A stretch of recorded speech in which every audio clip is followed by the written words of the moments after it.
To AB tutorial. ఇక మనకి ఈరోజు వచ్చేప్పటికి national institute of electronics and information technology నుంచి ఒక నోటిఫికేషన్ అయితే రావడం జరిగింది. సో ఈ యొక్క నోటిఫికేషన్ వచ్చేటికి మనకి ప్రధానంగా group A, group B, group C పోస్టులు అయితే ఇవ్వడం జరిగిందనమాట. సో పోస్టుల వైజ్ అదేవిధంగా క్వాలిఫికేషను మనకి దీనికి సంబంధించి ఎగ్జామ్ సెలక్షన్ ప్రాసెస్ ఏ విధంగా ఉంటుంది అన్నీ కూడా అప్ టు డేట్స్ అయితే చూద్దాము. మనకి ఈ యొక్క లాస్ట్ డేట్ కూడా ఇవ్వడం జరిగింది ఎలిజిబుల్ క్యాండిడేట్స్కి.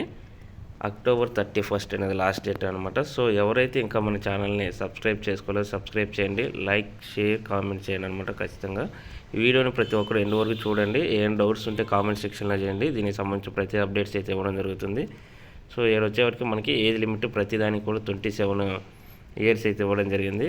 ఇంకా డీటెయిల్స్ ఆఫ్ వేకెన్సీస్ అంటే కూడా draughtsman C, lab assistant grade A, grade B, tradesman grade B అంటూ కూడా దీనికి సంబంధించి రీజియన్ వైజ్ అయితే ఇవ్వడం జరిగింది. మనకి సౌత్, నార్త్, ఈస్ట్, వెస్ట్ అనమాట. సో దీనికి సంబంధించి ఇదిగోండి మీ యొక్క రిజర్వేషన్ కేటగిరీ ఏదైతే ఉందో అక్కడ వీడియోని పాస్ చేసుకొని చూసుకోండి ఎన్ని వేకెన్సీస్ ఉన్నాయని. అన్ని డేటా అనేది వివరించడం జరగదు కాబట్టి తక్కువ టైంలో. అదేవిధంగా పర్సంటేజ్ డిజేబిలిటీ క్యాండిడేట్స్కి సంబంధించి 40% ఎవరైతే ఉంటారో వాళ్ళు ఖచ్చితంగా అప్లై చేసుకోండి. ఇది ఒక గుడ్ ఆపర్చునిటీ లాంటిది.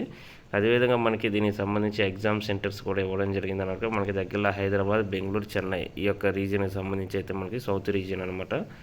సో వీటిలో అయితే ఎగ్జామ్ సెంటర్స్ ఉందన్నమాట. ఏజ్ లిమిట్ అయితే ఎస్సీ, ఎస్టీ, బీసీ వాళ్ళు ఎవరైతే ఉంటారో ఓబీసీ వాళ్ళు వీళ్ళకి ఏజ్ రిలాక్సేషన్ ఉంటుందంటూ కూడా మనకి చాలా క్లియర్గా ఇవ్వడం జరిగింది. 5 ఇయర్స్, 3 ఇయర్స్ అనమాట. నాన్ క్రిమినల్ ఎవరైతే ఉంటారో వాళ్ళు మాత్రం ఎలిజిబుల్ ఓబీసీలో.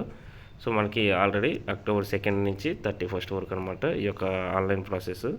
ఇక ఎవరైతే SC, ST, women candidates, PWD candidates ఉంటారో వాళ్ళకి ఎటువంటి ఎగ్జామ్ ఫీజు లేదు. జనరల్ అభ్యర్థులకి అయితే రిమైనింగ్ ఓబీసీ వాళ్ళకి 200 రూపీస్ అయితే ఉందన్నమాట. మనం ఈ యొక్క ఫీ అనేది మనం పే చేయాల్సి ఉంటుంది. అదేవిధంగా మనకి ఎలిజిబుల్ క్యాండిడేట్స్ ఎవరైతే ఉంటారో ఈ యొక్క ఎగ్జామ్ అనేది రిటర్న్ టెస్ట్ వెళ్ళి objective type OMR based or computer based వాళ్ళు వచ్చిన అప్లికేషన్స్ని బట్టి వీళ్ళు ఓఎంఆర్ బేస్డా లేదా సిబిటి బేస్డా నిర్వహించాలనేది డిసైడ్ చేయడం జరుగుతుంది.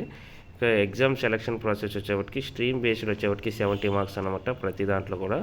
ఇక English, general intelligence, general awareness, elementary maths అనమాట. ఇవన్నీ సంబంధించి 30 మార్క్స్ అనమాట. టోటల్ 2 hours ఉంటుంది ఎగ్జామ్. మనకి 100 మార్క్స్కి 100 క్వశ్చన్స్, 100 ఆన్సర్స్ అనమాట. సో అదేవిధంగా హెల్పర్ కూడా వచ్చేప్పటికి ఇక్కడ మారింది. ఇంగ్లీష్, జనరల్ ఇంటెలిజెన్స్ అంటే అర్థమెటిక్, రీజనింగ్, మ్యాథ్స్ అనమాట. ఎలిమెంటరీ మ్యాథ్స్ ఇది 2 hours ఉంటుంది. 100 మార్క్స్ అనమాట.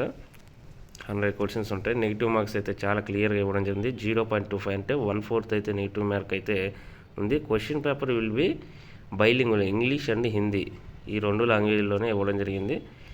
అదేవిధంగా మనం దీనికి సంబంధించి ఫర్దర్ డీటెయిల్స్ NIELIT.go. అనే వెబ్సైట్ వెళ్ళి మనం దీనికి సంబంధించి ప్రతి డేటా అనేది తెలుసుకోవచ్చు. ఇదిగోండి ఎగ్జామినేషన్ సెంటర్స్ మనకి హైదరాబాదు, చెన్నై, అదేవిధంగా బెంగళూరు. మన తెలుగు రాష్ట్రాల్లో ఎవరైతే ఉంటారో వాళ్ళకి ఇవి దగ్గర సెంటర్స్ అని చెప్పుకోవచ్చు. సెలక్షన్ ప్రాసెస్ అనేది ప్యూర్ మెరిట్ బేస్డ్ మీద 1:4 రేషియోలో అయితే క్యాండిడేట్స్ని తీసుకోవడం జరుగుతుంది. మనకి ఇంపార్టెంట్ ఇన్స్ట్రక్షన్స్ చూసుకున్నట్లయితే చాలా జాగ్రత్తగా ఇవి చదివి మనం దీనికి అప్లై చేయడం చాలా మంచిదన్నమాట. ఎందుకంటే వాల్యుబుల్ ఐడి ఒకటి, మెయిల్ ఐడి, ఫోన్ నెంబర్ ఇవన్నీ కంపల్సరీ అనమాట. అదేవిధంగా date of birth certificates, 10th marks memos, 12th class కానివ్వండి, ITI trade certificates, caste certificates, EWS వాళ్ళు EWS, PWD, photo identify card, experience certificate ఇవన్నీ కూడా మనకి ఇలా సైజ్ అయితే ఇవ్వడం జరిగింది. మ్యాక్సిమం 250 KB లోపే అప్లోడ్ చేయాలన్నమాట మనం ఈ సైజు. అదేవిధంగా మనం ఈ యొక్క ఎన్ఓసి సర్టిఫికేట్ ఎవరైతే చేస్తుంటారో జాబు వాళ్ళు తీసుకురావాలంటే కూడా దీనికి సంబంధించి రావడం జరిగింది అనమాట. సో ఇది ప్రాసెస్ అనమాట. సో ప్రతి ఒక్కరు కూడా ఎవరైతే ఎలిజిబుల్ క్యాండిడేట్స్ ఉంటారో వాళ్ళు అప్లై చేయండి. ఇక్కడ వచ్చేవాటికి మనకి హెల్పర్ అని పోస్ట్ 10th క్వాలిఫికేషన్ మీద అయితే ఉండడం జరిగింది అనమాట. చాలా వేకెన్సీస్ అయితే ఇలా మనకి హెల్పర్ మీద సంబంధించి మనకి ఎక్కువగా ఉన్నాయి. 24 వేకెన్సీస్ అనమాట. ట్రేడ్స్మెన్ బి వచ్చేవాటికి 26, 20 వచ్చేవాటికి lab assistant grade A 5, draftsmen C వచ్చేవాటికి 5 ఉన్నాయన్నమాట. ఇవే అప్డేట్స్. Thank you.